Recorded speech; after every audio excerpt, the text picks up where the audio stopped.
Donc la première espèce, c'est ce qu'on appelle le triton marbré. Parfois aussi appelé en surnom un petit peu le triton militaire. Pourquoi? Tout simplement parce qu'il a une coloration un peu marbrée. Alors pas celui-là, c'est une exception.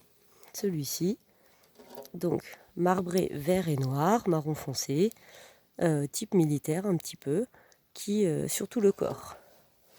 La face ventrale, donc le dessous du ventre, est ce que disent les personnes pour reconnaître comme une nuit étoilée. Donc un fond noir avec des étoiles, des points blancs sur toute la face ventrale.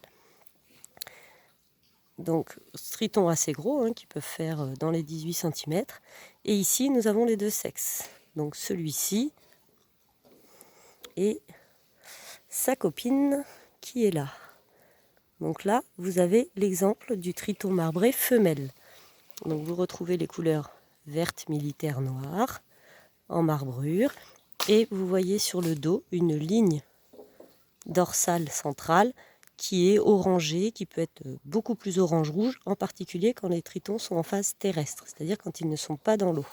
Et on va retrouver, alors on voit que c'est une femelle parce qu'elle n'a pas de crête, on va revoir sur le mâle, qu'elle a un gros ventre, sans doute plein d'œufs, vous le voyez très bien là, et on voit bien que c'est un triton marbré puisqu'on a la face ventrale noire avec les points blancs.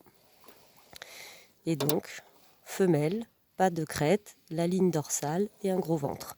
Si je vous reprends le mâle, qui est là, de triton marbré, hop, donc on retrouve la coloration militaire, petit triton est venu avec, tac, la face ventrale noire et les points blancs, et donc vous voyez ici cette crête qu'il a sur le dos, cette crête là qu'il a sur le dos, surtout en période nuptiale comme en ce moment, pendant la période de reproduction, tout simplement pour faire le beau dans l'eau et pour se faire remarquer par la femelle.